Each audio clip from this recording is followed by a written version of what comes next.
rocher, la lumière est mon sauveur. Je ne crains rien.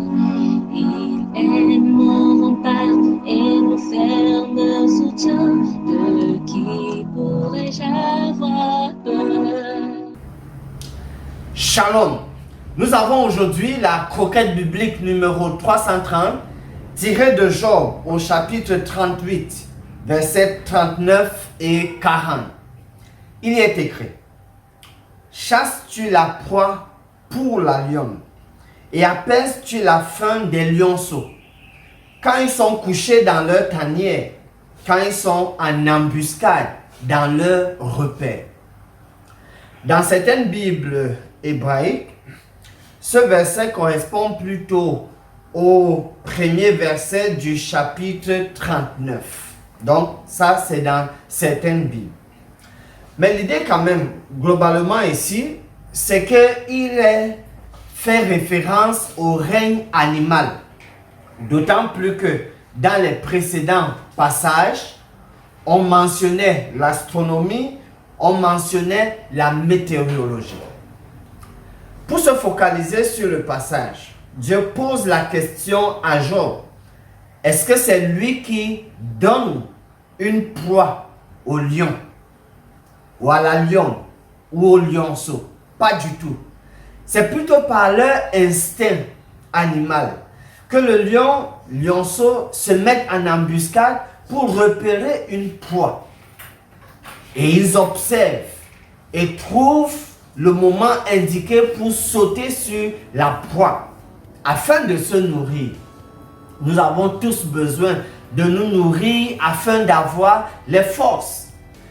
Mais contrairement au lion, nous n'avons pas besoin de faire des êtres humains des proies à arracher. C'est-à-dire, il n'est pas question de dévorer les autres êtres humains afin de se nourrir et avoir les forces.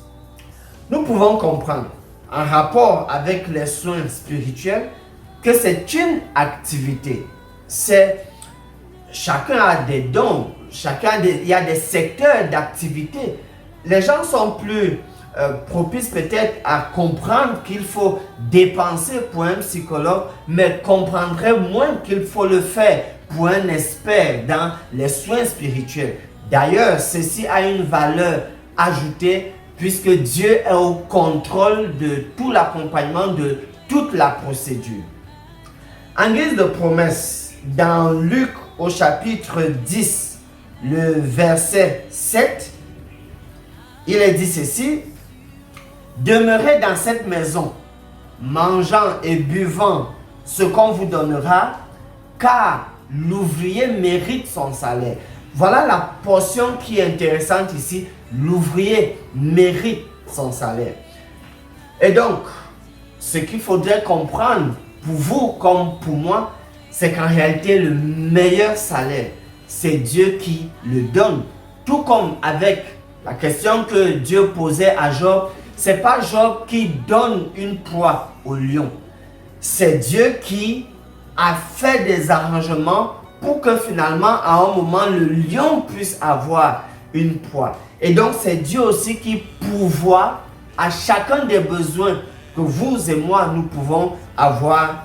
Lui, il sait comment il le fait. Finissons par ce mot de prière.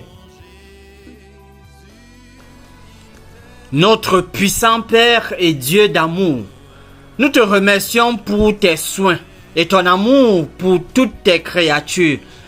Comme nous t'attendons, nous savons que tu es l'auteur et le consommateur de notre foi. Nous nous appuyons sur toi et prions pour la patience. Nous prions que tu nous guides continuellement alors que nous recevons la force pour obtenir notre pain quotidien. Bénis-nous avec de bons emplois productifs et des cœurs aimants. Nous demandons ceci dans le nom précieux de Jésus. Amen. Espérons l'Éternel, mon âme, espérons l'Éternel, qu'un chant s'élève au Dieu du ciel, qu'un chant s'élève au Dieu du ciel.